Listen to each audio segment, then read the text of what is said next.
বন্ধুরা good morning. তো রবিবারের বাজারে বসে গেছি রান্না বান্নার সব সরঞ্জাম নিয়ে। তো ওদিকে ভাত বসিয়ে দিয়েছি। আর এই দেখো কালকে রাতে কি নিয়ে এসছে দেখো, পুঁই শাক, একদম বাচ্চা বাচ্চা কচি কচি পুঁই শাক। এই দেখো অনেকদিন পর কিন্তু পুঁই শাকটা নিয়ে আসলো। এই যে এটা চারা পুঁই শাক, হ্যাঁ সদ্য লাগিয়েছে, তার আগে তুলে খেয়ে নিচ্ছে। আর এই যে বেগুন পুরো ভিজে গেছে, প্লাস্টিকে ছিল। আর নিয়ে এসছে কুমড়ো, মানে পুঁই শাকের সরঞ্জাম নিয়ে এসছে। আর পটল তো আগের দিনই ছিল, তো বের করেছি করে নেব, কারণ আবার বেশি দিন রেখে দিলে নষ্ট হয়ে যাবে। তো যাই হোক, এই হচ্ছে সবজি বাজারের মধ্যে পুঁই শাক, কুমড়ো আর হচ্ছে বেগুন। ঠিক আছে, এটা কালকে রাতে নিয়ে এসেছিলো।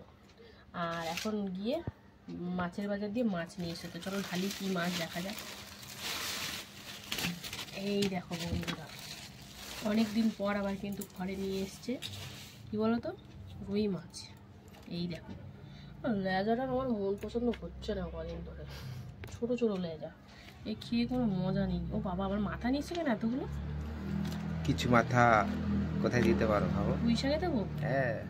ও বাবা, এই দেখো বন্ধুরা, একদিকে মাথা একদিকে মাছ, কিন্তু মাছের আঁশগুলো ছাড়িয়ে দেয়নি। আরে এত আর ভিড়, এই ছাড়াতে গিয়ে তো জীবন কয়লা হয়ে যাবে। না বেশিক্ষণ লাগবে না, কি বলবো বলো, 15 মিনিট আধা ঘন্টা প্রায় দাঁড় করে দিয়েছে। তো এই হচ্ছে আজকের মানে রবিবারের বাজার হাট। একদিকে শাক পাতা সবজি, আর এইদিকে হচ্ছে রুই মাছ আর রুই মাছের মাথা। তো চলো মাথা পাতা মাছ ফাছ ধুয়ে তারপরে শাক পাক কাটাকাটি হবে, তো দেখতে থাকো বন্ধুরা। এই যে দেখো সবজি কাটতে তো বসে পড়েছি। এখানে ওই রুই মাছ নিয়ে এসে ঝোল করব, তার জন্য পটল আলু কেটে জলে ভিজিয়ে রেখেছি। আর এই এখন পুঁই শাকটা করবো, তার সরঞ্জামগুলো আগে কেটে নিচ্ছি। তো চলো, কুমড়োটা একটু বড় বড় দেবো, নাহলে না গলে পাক হয়ে যায়। এই যে এর থেকেও বড় বড় দিলে মনে ভালো হয়। তো ওখানে আলু কেটেছি, পুঁই শাকে দেবো। আর এখন কুমড়ো কাটছি। কুমড়োটা কিন্তু বেশ ভালোই, মোটামুটি, তাই না? হ্যাঁ ভালো, মোটামুটি ভালো। তো কুমড়োটা চলো সবই দিয়ে দেবো। অনেকদিন পর পুঁই শাক হচ্ছে, একটু তরিজুত করে না করলে হয়, কারণ ব্যথা বেদনার দরুন না এখন খুব একটা খাই না, কিন্তু আগে সপ্তাহে একদিন পুরো বাধা ধরা ছিল। মানে আমার বিয়ের পর পর আমি দেখেছি এরা খুব পুঁই শাক খেত, আবার মাছের মাথা পাতা দিয়ে। কারণ নিরামিষ তো আমার বর সেরকম খেতে চাইতো না। ও বাঁধাকপি আর এই পুঁই শাক, এই মাছের মাথা ছাড়া খেতেই চাইতো না। এখন তাও আমার পাল্লায় পুরো অনেক কিছুই খাওয়া শিখে গেছে। তো যাই হোক, এখন এই কুমড়ো কেটে তারপরে পুঁই শাক বেগুন সব কাটবো। তো সবজিটা আলাদা করে রাখছি, আর শাকটা ভালো করে ধুতে হবে, যেহেতু বুঝতেই পারছো গোড়ার দিকে প্রচণ্ড নোংরা, বালি কিচকিচ করবে। তো ভাত কিন্তু ওদিকে 1 ফুটান দিয়ে বন্ধ করে দিয়েছি। আর এইদিকে এখন সবজি কাটতে বসছি, মাছ ধোয়া কমপ্লিট। তো আর কি, রান্না বান্না করতে হবে, আর কি বলবো। তো দেখো কুমড়োগুলো বড় বড় সাইজ করে কেটে ফেলেছি। কুমড়োটা পুরোটাই দিয়ে দিলাম। হ্যাঁ হ্যাঁ দিয়ে দাও, থাকলে রাতে খাওয়া যাবে, বাঁচলে। অনেকে বলে শাক রাতে খেতে নেই, ঠিক আছে, কিন্তু সবজি দিয়ে শাক থাকলে ওটা খাওয়া যায়। ও খেলেই হয় না, এমনিতে কপালে দুঃখ, আর দুঃখ টেনে লাভ আছে? হচ্ছে আর শাক নাকি রাতে খেতে নেই। এই দেখো এবার এই সুন্দরী বেগুনটাকে কাটবো। বাবা এই সেগুলো দেখেছো কি মোটা। তো চলো দেখি, একটা বেগুনের দামই 15 টাকা নিয়েছে, তাই তো? 60 টাকা কিলো। তো কচি পুরো? কচি কোথায়, দানা দেখো কি বীজ বাজে। দানা একটু তো হবেই।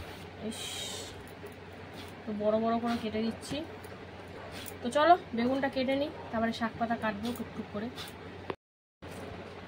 তো বন্ধুরা এই যে শাক কাটতে বসে গেছি, দেখো পাতা আলাদা করে রাখছি আর ডান্ডিটা সবজির মধ্যে দিয়ে দিচ্ছি, কারণ পাতাটায় অজস্র ময়লা থাকবে, সুন্দর করে ধুতে হবে। আর তার থেকেও বড় কথা, শাকটা পরে দেব, ওই জন্য ডাঁটাটা তো সিদ্ধ হতে সময় লাগবে, তাই জন্য ডাঁটাটা সবজির সাথেই দিয়ে দিলাম। আর এই দেখো একটা টমেটোও কেটে নিয়েছি মাছের ঝোলে দেবো বলে। তো এই কদিন প্রচুর রিচ খাওয়া হয়ে গেছে, আজকে এটা মাছের মাথা দিয়ে হলেও কিন্তু হালকা করেই হবে, খুব বেশি রিচ হবে না আশা করছি, জানি না। আবার পেঁয়াজটা দিতে পারি, কিন্তু রসুন টসুন আজকে কিছুতেই দেবো না। এই কদিন ধরে খুব রসুন খাওয়া গেছে, শরীর হিট হয়ে যাবে এরপরে। তো যাই হোক, হিট হয়ে গেলে তখন অসুবিধা এই গরমের মধ্যে। তো ওই যে এখন শাক কাটতে বসেছি। শাকটা কেটেই কিন্তু একদম সরাসরি রান্নায় চলে যাবে, একদম কচি কচি দেখেছো শাকগুলো, কিন্তু প্রচণ্ড বালি, যেহেতু মাটির নিচের দিকে না, গোড়ার দিকে তো চারা শাক না, ওই জন্য হবেই চারাতে বালি, ওই জন্য আমি ভাবলাম থাক আলাদা করে থাক, 3-4 বার করে ধোবো, বুঝেছো তো। এই দেখো যেরকম এটাতে কি নোংরা দেখো। প্রচণ্ড বালি, আমার হাতে বালি লেগে যাচ্ছে, আমি বুঝতে পারছি। চারা পুঁই শাকে এই একটা বাজে অভ্যাস। তো যাই হোক, সবজি কাটা তো এখনো মতন কমপ্লিট আছে। অনেক কিছু সবজি কেটে ফেলেছি, যেমন পটল, কুমড়ো, আলু, বেগুন, শাক, তো অনেক সবজি কাটা হয়ে গেছে। তো চলো এবারে একদম এই গাছ, এইগুলো পুঁতে দিলে আবার গাছ হয়ে যাবে জানো। হ্যাঁ জানি, ভাবছি এগুলো পুঁতে দেবো। কোথায় আমাদের পাশেই পুঁতে দাও, পুঁতে দেবো, 3-4টে পুঁতে দিই না, দেখি না কি হয়। সব কটাই পুঁতে দাও না, কি আছে, তো যেটা হবে হবে, যেটা না হবে না হবে। কিন্তু জানো তো, আমি শুনেছি এরম ভাবে হয় না। আসলে কি হয় বলতো, পুঁই মিটুলির যে পাকা দানাগুলো, ওগুলো ফেললেই গাছ হয়ে যায়। কিন্তু এটা দেখি একটা দুটো পুঁতে যদি হয় হবে, না হয় না হয়, ঠিক আছে বলো। তো চলো, আর কি বলবো, একদম এবারে সরাসরি রান্নায় চলে যাব। আর কাটাকুটি কিছু নেই, ঘড়ির কাটায় 10:15 হয়ে গেছে। এখন আমাকে মিনিমাম 11টা 10-15 মধ্যে আমার রান্না কমপ্লিট করতে হবে, 1 ঘন্টার মধ্যে। তো দেখি কতটা কি হয়, তো সবটাই তোমাদের সাথে শেয়ার করব, তো দেখতে থাকো বন্ধুরা। রান্নায় তো বসে পড়লাম। তো দেখো, প্রথমেই বসিয়ে দিয়েছি পুঁই শাকের তরকারি। তো 5 ফোড়ন, শুকনো লঙ্কা, সামান্য একটু হলুদ দিয়ে এখানে দিয়ে দিয়েছি আলু, বেগুন, কুমড়ো আর পুঁই শাকের যে ডাঁটাগুলো।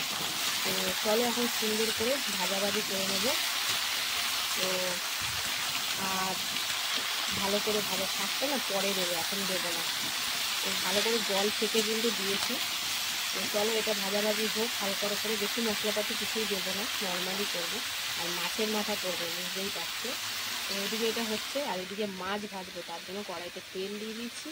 তো মাছ মাথা সব এর মধ্যেই কিন্তু ভাজাভাজি করবো। তো তেলটা আরেকটু গরম হোক, তারপরে তোমাদেরকে দেখাবো। তো এখন তো আপাতত এটা হচ্ছে, ওদিকে ভাত গড় দিয়ে দিয়েছি।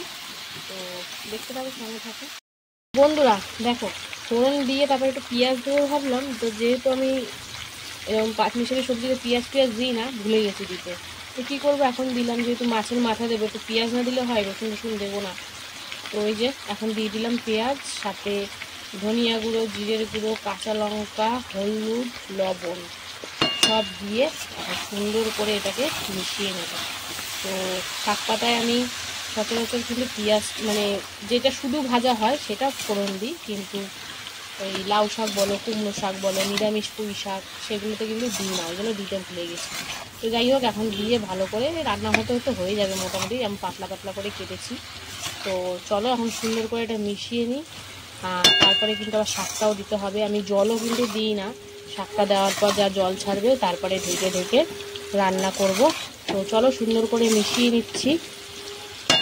আর এদিকে কিন্তু মাছ ভাজা লবণ হলুদ মাখিয়ে বসিয়ে দিয়েছি। তো চলো লাল করে ভেজে নেব, এখনো হয়নি ঠিকঠাক, তাই জন্য উঠছে না।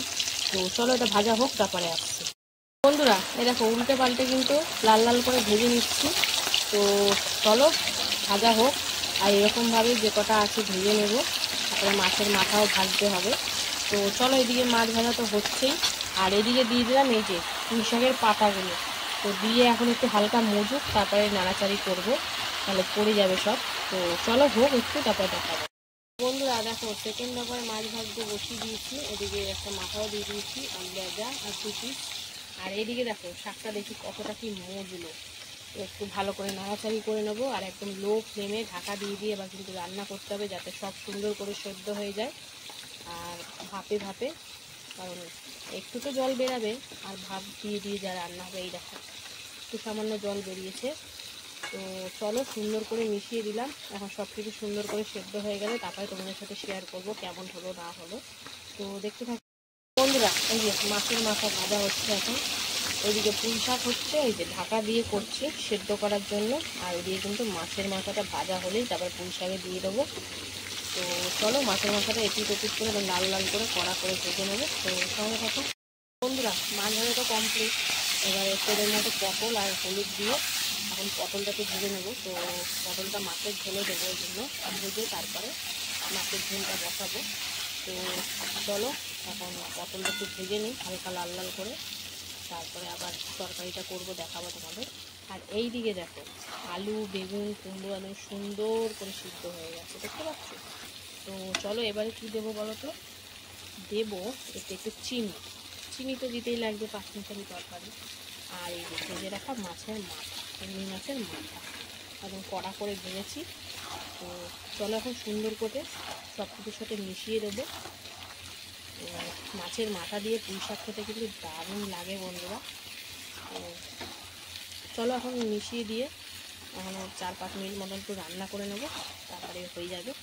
4-5 মিনিট মতো রান্না করে নিই, তারপরে তোমাদের সাথে শেয়ার করছি। আবার দেখতে থাকো বন্ধুরা। এই যে মাছের মাথা দিয়েও কিন্তু সুন্দর করে 4-5 মিনিট মতো রান্না করে নিলাম। তো চলো এবারে কিন্তু নামিয়ে নেব। আর ওদিকে মাছের ঝোলটা তো করবো, সেটা তোমাদের সাথে শেয়ার করব। তো দেখতে থাকো, সঙ্গে থাকো। দেখতে তো দারুণ হয়েছে, আশা করছি খেতেও ভালোই হবে। তো চলো যে নামিয়ে নিই, তারপরে আসছি। বন্ধুরা পটল তো ভেজে নিয়েছি, তারপরে কড়াইতে একটু তেল দিয়ে সামান্য জিরে ফোড়ন দিয়ে দিয়েছি। আর এখন দিয়েছি আলু, লম্বা লম্বা করে কেটে। মাছের আলু এবং লম্বা লম্বা হবে, বেশ ভালো লাগে খেতে। আর সাথে দিয়েছি হলুদ। তো চলো হলুদ দিয়ে এখন আলুটা হালকা লালচে করে একটু ভেজে নেব। তো চলো আলুটা ভাজা হোক, তারপরে আসছি। দেখো আলুটা হালকা করে ভেজে কিছু দিয়ে দিলাম, টমেটো, কাঁচা লঙ্কা, আদা, জিরে আর লবণ দিয়ে এখন সুন্দর করে কষিয়ে নেবো হালকা করে। তো এটা খুব পাতলা একটা তরকারি হবে। আর পেঁয়াজ রসুন কিছুই দিইনি, একদম সিম্পল পাতলা। কালারের জন্য কিন্তু কাশ্মীরি বলো, তারপরে লঙ্কার গুঁড়ো কিছুই দিইনি। তো চলো একটু হালকা করে কষিয়ে নিই, তারপরে জল দেবো। তো সঙ্গে থাকো। এই যে কষিয়ে তো নিলাম আলু দিয়ে আর অল্প মশলা দিয়ে, এটা দিয়ে দেবো ভেজে রাখা পটলটা দিয়েও 1 মিনিট মতন একটু কষিয়ে তারপরে জল দিয়ে দেবো। তো চলো পটলটা দিয়ে একটু কষিয়ে নিই, তারপরে আসছি। এই যে সুন্দর করে কষিয়ে জল দিয়ে দিলাম, যেহেতু বলেছি হালকা পাতলা ঝোল হবে, তো পরিমাণটা একটু বেশিই দিলাম। তো চলো এখন আলুটা সুন্দর করে সেদ্ধ করে নেব, তারপরে কিন্তু ভেজে রাখা মাছগুলো দেবো। তো দেখতে থাকো বন্ধুরা। আলু আর পটল কিন্তু সুন্দর করে সেদ্ধ হয়ে গেছে। তো চলো এবারে কিন্তু ভেজে রাখা মাছগুলো দিয়ে দেবো। তো এই যে দিয়ে দিচ্ছি, দুটো মাথাও দিয়ে দিচ্ছি। মাথা তো খেতে ভালোই লাগে, ঝোলের মাথা। তো চলো এখন মাছগুলো সুন্দর করে দিয়ে 2-1 মিনিট মতন একটু ফুটিয়ে নিতে হবে। তো এখন সাইডে জায়গা করে দিয়ে দিই। তো চলো মাছটা ফুটিয়ে নিই, তারপরে আবার আসছি। বন্ধুরা মাছ দিয়ে তো সুন্দর করে ফুটিয়ে নিলাম। তো চলো এবার একটু ধনেপাতা ছিল, তো সেটাই দিয়ে দিলাম। আর একদম হালকা পাতলা রান্না, মাছের ঝোল, একটু ধনেপাতা দিলে বেশ ভালো লাগে। তো চলো মাছের ঝোল তো কমপ্লিট। তো কেমন লাগলো রবিবারের রান্নাবান্না কমেন্টে জানিও। আর ভালো লাগলে লাইক কমেন্ট শেয়ার করে ফলো করে পাশে থেকো। তো চলো আবার দেখা হবে দুপুরে খাবার ভিডিওতে। ততক্ষণের জন্য সবাই সুস্থ থেকো, ভালো থেকো, টাটা। হ্যালো বন্ধুরা, শুভ দুপুর। তো প্রতিদিনকার মতন কিন্তু দুপুরের লাঞ্চ টাইমে চলে এসেছি। তো আজকে হচ্ছে রবিবার, আর রবিবার মানেই তো বুঝতেই পারছো ভালো মন্দ খাওয়ার দিন। তো চলো আজকে মেনুতে আমি কি কি রেখেছি প্রথমে সেটা তোমাদেরকে দেখিয়ে নিই। তো এখানে রয়েছে, দেখো থালা তো সুন্দর করে সাজিয়ে নিয়েছি। রয়েছে এখানে ভাত, যেটা একটু ঠান্ডা হয়ে গেছে হালকা। এখানে রয়েছে পুঁই শাক চচ্চড়ি মাছের মাথা দিয়ে। এখানে রয়েছে আলু পটল দিয়ে রুই মাছের একদম হালকা পাতলা ঝোল। তো চলো এবার খাওয়া দাওয়া শুরু করা যাক। অনেক দিন পর বন্ধুরা এই যে মাছের মাথা দিয়ে পুঁই শাক রান্না করলাম। আগে না প্রায় রবিবার, মানে প্রত্যেক রবিবার বাঁধা ধরা ছিল এই খাবারটা। তো অনেক দিন পর, তাও আবার রবিবার, আর মাছের মাথা দিয়ে পুঁই শাক বেশ ভাল লাগছিল, টেস্টি। আর মাথাগুলো না বেশি গুঁড়ো গুঁড়ো করে নি, ওই নাড়তে নাড়তে যতটা হয়ে গেছে। তো পুঁই শাকে আলু বেগুন কুমড়ো দিয়ে করেছি, আর সাথে মাছের মাথা, রুই মাছের মাথা, পুরো জমে গেছে খাওয়াটা। তো পুঁই শাক খেতে কারা কারা ভালোবাসো, আর এরকম ভাবে মাছের মাথা দিয়ে খেতে কারা ভালোবাসো? আমার তো নিরামিষটাও ভালো লাগে, মাছের মাথা দিয়েও ভালো লাগে, আবার চিংড়ি মাছ দিয়েও ভালো লাগে। আমি সর্বভুকি, মানে সবই খাই, এরকম একটা ব্যাপার। তো যাই হোক, মানে পুঁই শাকটা সুন্দর হয়েছিল খেতে, আর একদম সুন্দর করে নিয়ে খেয়ে নিচ্ছি। তো একটু সময় লাগবে কাটা কোটা খেতে, তো অনেকটা সময় ধরে খেয়ে নিলাম। তারপরে এই যে ভাত কটা যে কটা রয়েছে পাতে একদম সামনের দিকে টেনে নিলাম। আর এই যে মাছের ঝোল। বন্ধুরা আজকের লেজাটা কিন্তু ছোট, কিন্তু কি করব, তোরা যে যা বলিস ভাই, আমার কিন্তু লেজাই চাই, সে ছোট হোক বা বড়। যাই হোক, আলু পটল দিয়ে একদম পাতলা করে মাছের ঝোল করেছিলাম, আদা জিরে কাঁচা লঙ্কা টমেটো আর ধনেপাতা দিয়ে। তো পটল দিয়ে আলু দিয়ে একদম সুন্দর করে খেয়ে নিচ্ছি, কারণ হালকা পাতলা ঝোল খেতে এই গরমে এখন দারুণ লাগবে। আর চলো লেজা বড় হোক বা ছোট, লেজা তো আবার খেতেই হবে। তো খুব ভাল লাগে আমার, বিশেষ করে রুই মাছ আর কাতলা মাছের লেজাগুলো, কারণ এতে একটু হালকা হালকা কাটা থাকে, তো ভীষণ ভাল লাগে। দেখো কালারটা দেখেছো, পুরো পিঙ্ক। আর মাছটা খেতেও না বন্ধুরা দারুণ টেস্টি। তো অনেকদিন বাদে রুই মাছের লেজা খাচ্ছি, তো বেশ জমিয়ে ঠমিয়ে খাওয়া হচ্ছে। তো আজকে রবিবার, খাওয়াটা পুরো জমে গেল। তো চলো সব কিছু দিয়ে খাই। তো তোমাদের কেমন লাগলো ভিডিওটা কমেন্টে জানিও, আর ভালো লাগলে লাইক কমেন্ট শেয়ার করে ফলো করে পাশে থেকো। তো কি আর বলবো, লেজা নিয়েছি, একটু ধীরে সুস্থে একটু মজা নিয়ে একটু কাটা দেখে বেছে খেয়ে নেব। তো চলো ভিডিওটা এখানে